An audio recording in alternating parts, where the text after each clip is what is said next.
এইখানে জামাতের রাজনীতি যত শক্তিশালী হবে, এইখানে আওয়ামী লীগের ফেরার ব্যাক করার সম্ভাবনা তত প্রকট হবে।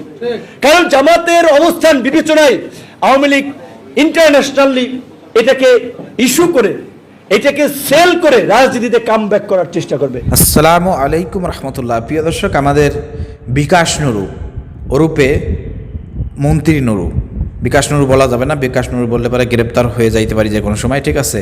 তো যাই হোক প্রিয় দর্শক, আমাদের মহামান্য নাকি কি বলতে হবে, ওই আপনার মন্ত্রীদের নামের আগে যদি মহামান্য যদি না বলা হয় অথবা মাননীয় যদি না বলা হয় তাহলে কিন্তু খবর আছে। অর্থাৎ আমাদের মাননীয় মন্ত্রী, প্রতিমন্ত্রী নুরুল হক নূর ভাই যেটি বললেন যে জামাত যত শক্তিশালী হবে আওয়ামী লীগ নাকি ততই নাকি বাংলাদেশে ফেরত আসবে। আসলে কথাটা হয় নাই। জামাত যত শক্তিশালী হবে জামাতের ক্ষমতায় যাওয়ার পথটাও তত সহজ হবে এবং বিএনপির বিরোধী দলে আসাটাও সহজ হবে। জামাত যত শক্তিশালী হবে বিএনপির তত পতন ঘটবে, বিএনপির ততই জনপ্রিয়তা কমবে। কথা বলার দরকার ছিল এইটা, কিন্তু আপনি কথা বলেন নাই, আপনি ঘুরাই দিয়েছেন কথা। আপনার এই কথা দেশের জনগণ বিশ্বাসও করে না, পছন্দও করে না, আপনার কথা মানেও না। কারণ জামাত যত শক্তিশালী হবে জামাত তত ক্ষমতার কাছাকাছি যাবে, জামাত যত শক্তিশালী হবে বিএনপির জনপ্রিয়তা তত কমতে থাকবে।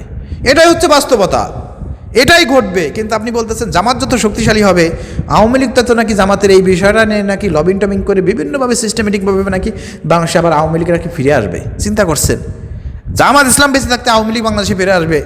আপনি কি বলেন, কি বলেন আপনি? জামাত যত শক্তিশালী হবে ততই ক্ষমতা যাওয়ার পথ সুগম হবে, ততই বিএনপি ক্ষমতা থেকে ছিটকে পড়বে। এটা বলতে ভয় হয় কেন? এটা বলতে ভয় লাগে কেন?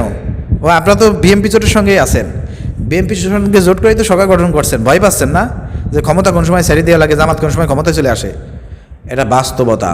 আগামীতে বাংলাদেশ জামাত ইসলামী এদেশে ক্ষমতায় আসবে, আপনারা বিএনপি জোটে যারা আছেন আপনাদেরকে বিরোধী দলে আসতে হবে, এটাই হচ্ছে বাস্তবতা।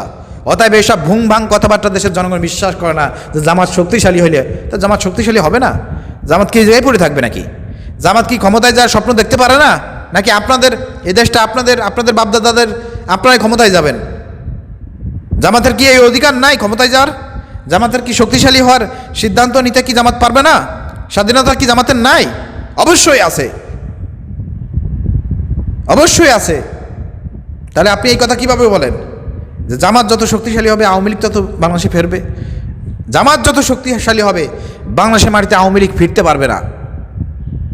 জামাত শক্তিশালী হলে পারে আওয়ামী লীগের দোষীদের বিচার হবে, জামাত শক্তিশালী হলে পারে বিএনপি কোনো দুর্নীতি করতে পারবে না, জামাত শক্তিশালী হলে পারে বিএনপি তীরের মতন সোজা থাকবে, বিএনপির গদি নিয়ে টান লাগবে। এই কথাগুলো বলতে খুব কষ্ট হয়, তাই না?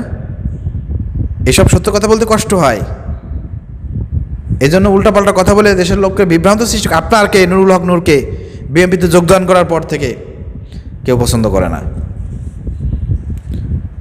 জামাতের ফেভারে, জামাতের সাপোর্টে, জামাত ইসলামের শিবিরের সাপোর্টেই কিন্তু আজকে নেতা হয়েছেন, আজকে মন্ত্রী হয়েছেন, ডাকসুর বিপি হয়েছিলেন। এগুলো মাথায় রাখবেন।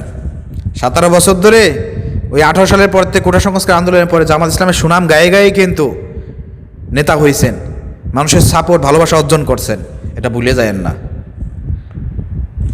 অতএব এই সত্য কথাগুলো বলেন। অর্থাৎ বাংলাদেশে জামাত ইসলাম শক্তিশালী হবে, আগামীতে ক্ষমতায় আসবে, বিএনপিকে বিরোধী দলে যাইতে হবে, এটাই বাস্তবতা। জামাত ইসলামী শক্তিশালী হইলে পারে বাংলাদেশে আওয়ামী লীগের ফেরার পথ বন্ধ হয়ে যাবে।